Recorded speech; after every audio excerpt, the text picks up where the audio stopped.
A man boarded a plane with a briefcase. A few hours later, he walked away with $200,000 in cash. Then he jumped out of the aircraft at 10,000 feet in the middle of a storm. He was never seen again.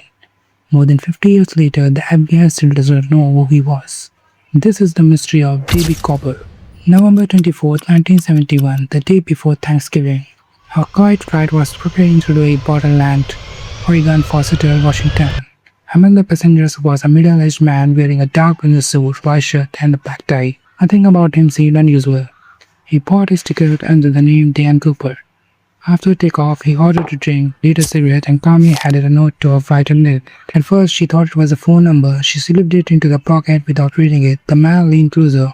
"Miss, you better read that note. The message changed everything." It claimed he had a bomb. When the flight attendant sat beside him, he briefly opened his briefcase. Inside were rattle cylinders and what appeared to be an explosive device. The threat proved real. His demand was simple: $200,000 in cash, 4 parachutes, and a fuel truck waiting when the plane landed. What happened next shocked investigators. The airline agreed. The passengers never knew they were part of a hijacking. When the aircraft circled near Seattle, authorities gathered the ransom money and parachutes. Hours later, the plane landed. The crash was clever, the passengers were released, but the story was only beginning.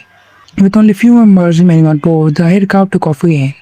This time, Cooper gave very specific instructions: fly low, fly slow, keep heading south. Then, sometime after 8 p.m., a warning light appeared in the cockpit. The rear staircase had been lowered.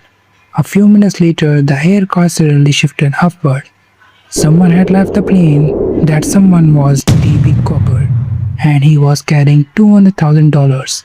When the aircraft finally landed, Cooper was gone. No parachute, no briefcase, nobody, nothing. The FBI launched one of the largest investigations in its history. Agents searched forests, rivers, mountains, and lakes. Thousands of suspects were investigated. Hundreds were questioned. No match was ever confirmed. Then nearly a decade later, something strange happened. An 8-year-old boy was digging around a riverbank when he discovered several bundles of cash. The serial numbers matched the ransom money. It was the first real clue in years, but only created more questions. If Cooper died during the jump, how did the money end up there? If he survived, where did he go? And if he escaped successfully, why was none of the remaining money ever found? To this day, nobody knows. Some believe he died in the wilderness that night. Others think there were trained parachutists who disappeared and started a new life. The FBI officially closed the investigation in 2016, but the mystery remains unsolved. A man hijacked a plane, collected a fortune, jumped into the darkness, and vanished from the history. The question is, did J.B. Cooper die that night, or did he pull off the greatest escape in American history?